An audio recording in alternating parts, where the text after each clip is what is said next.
Hello students, class 9 में biology का एक बहुत ज़्यादा इम्पॉर्टेंट टॉपिक है जो अक्सर स्टूडेंट्स को बहुत याद नहीं रहता है अच्छे से। लेकिन मैं आज आप लोग को समझा दूंगी। इसके बाद सॉल्यूशन में बायोलॉजी का इस चैप्टर में है hypotonic solution, hypertonic solution and isotonic solution. ये सॉल्यूशन को जब मैं समझा दूंगी तो आप कभी भी नहीं भूलेंगे। तो चलिए हम लोग लेट्स स्टार्ट।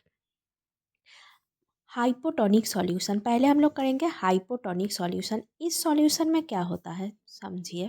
इस सॉल्यूशन में जो सॉल्यूट रहता है, मतलब जो पानी रहता है, पानी का जो कॉन्सेंट्रेशन रहता है वो ज़्यादा रहता है। ये जो सेल है वो सेल के बजाय, ठीक है, वो सेल के तुलना में पानी का जो कॉन्सेंट्रेशन होता है वो कॉन्सेंट्रेशन, सॉल्वेंट का कॉन्सेंट्रेशन हाई रहता है।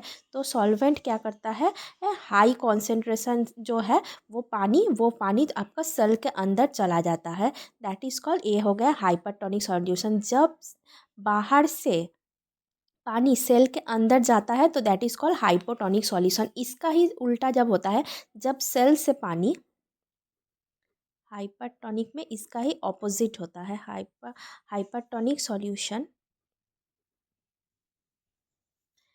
जब सेल जो होता है, ठीक है, वो जो सेल का जो कॉन वाटर का जो कॉन्सेंट्रेशन है सेल से निकल जाता है। मतलब सेल का जो वाटर का कॉन्सेंट्रेशन है उस कॉन्सेंट्रेशन से बाहर का जो कॉन्सेंट्रेशन है वो बहुत कम होता है, तो सेल से पानी बाहर निकल जाता है। That is called hypertonic solution.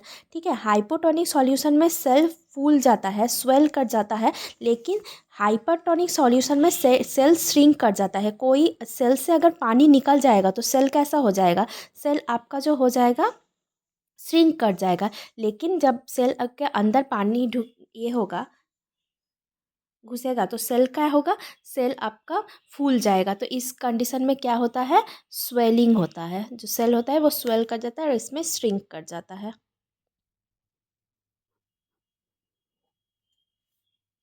और जो होता है आइसोटोनिक सॉल्यूशन, आइसो मीन्स होता है सेम, ठीक है। आइसो में जो सेल का जो सेल से पानी ना बाहर जाता है ना पानी ना पानी सेल के अंदर जाता है। यहाँ क्या होता है, यहाँ जो सॉल्यूट का वाटर का कॉन्सेंट्रेशन होता है और सेल का अंदर का जो पानी का जो कॉन्सेंट्रेशन होता है उसका कॉन्सेंट्रेशन सेम होता है। इसीलिए ये इस कंडीशन में क्या होता है, इस कंडीशन में वाटर कभी भी वाटर कभी भी बाहर से भीतर या भीतर से बाहर मूव नहीं करता।